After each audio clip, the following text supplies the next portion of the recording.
Assalamualaikum warahmatullahi wabarakatuh. Hai guys, beberapa hal yang saya akan terangkan berikut ini tentang masalah terjadinya banjir di suatu wilayah oleh perkotaan. Pertama, sebelum kota tersebut berkembang, masih terjadi kondisi alam yang masih alamiah, banyak pepohonan, banyak lekukan bosem, yang mana ketika hujan tiba, hujan tersebut sebagian masuk dalam permukaan tanah menjadi air tanah, dan sebagian mengering oleh evaporasi dan evapotranspirasi, dan seterusnya akibat daripada kemajuan zaman dan makin berkembangnya kota, maka fungsi-fungsi tadi telah hilang, sehingga begitu turun hujan langsung melimpas. Nah, pertanyaannya, mengapa sampai terjadi demikian?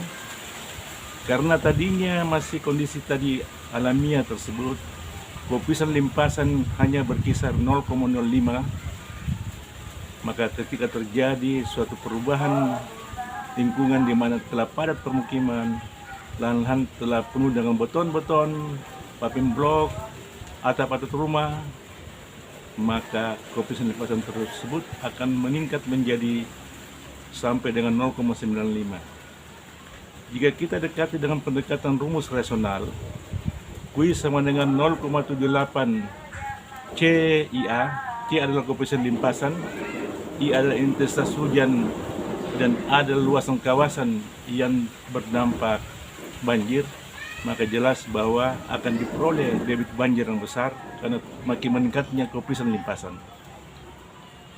Di lain pihak, kota-kota yang tadinya mulai dihuni oleh masyarakat belum berkembang, pemukiman belum padat, perumahan belum, boleh dikata belum ada oleh pengembang daripada real estate, maka ketika tadi sudah berkembang, banyak pemukiman, perumahan, banyak pengembang, maka kita akan kesulitan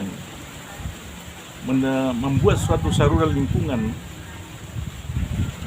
untuk membawa banjir yang terjadi di wilayah-wilayah tertentu ketika musim hujan.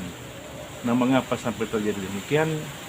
Karena sejak dahulu kala atau sejak sebelum berkembangnya sebuah kota, pemerintah daerah tidak pernah memikirkan membuat suatu master plan penataan sumber daya air di wilayah kota yang akan berkembang tersebut. Di samping pemerintah daerah tidak memiliki peta jejaring pembuangan saluran ke outlet yang sistematis, di mana pada saat dibutuhkan ketika ingin membuat suatu saluran lingkungan pembuang untuk mengalirkan banjir membawa ke sungai atau ke laut, kita tidak memiliki lagi saat ini.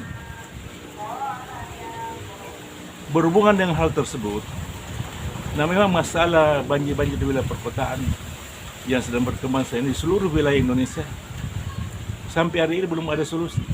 Para ahli drainase dan perkotaan memang bingung mereka mengatasinya. Mengapa? Karena satu jalan kalau untuk banjir lokal adalah dengan membuang agar cepat kering air yang terjadi di suatu wilayah permukiman atau perumahan atau suatu wilayah tertentu yang banjir, cepat dibuang ke laut atau ke sungai atau ke outlet tertentu sehingga tidak berdampak banjir pada masyarakat. Tetapi kan kita kesulitan untuk mendapatkan sarana tempat untuk membuat satu saluran lingkungan agar bisa terkendali masalah banjir tersebut. Usul tersebut bukan tidak beralasan. Alasan pertama adalah masyarakat yang sudah enak tinggal di sini tidak mau pindah lagi, tidak mau tinggalkan rumahnya, tidak mau mereka dibongkar rumahnya, karena kita butuhkan tanah mereka untuk jaringan saluran lingkungan. Ada pula kemungkinan kalau kita dapat harga tanah mahal, pemerintah daerah sulit untuk membebaskan lahan yang begitu mahal karena anggaran terbatas. Dan masalah lain adalah masalah sosial politik dan ekonomi. Jika dipaksakan dan tumbuh di wilayah tersebut, dan itu akan mempersulit pemerintah daerah dalam pengendalian masyarakat. Nah, sesatunya jalan untuk mengendalikan tersebut adalah tertera dalam buku ini. Ini adalah buku yang saya buat sedemikian rupa.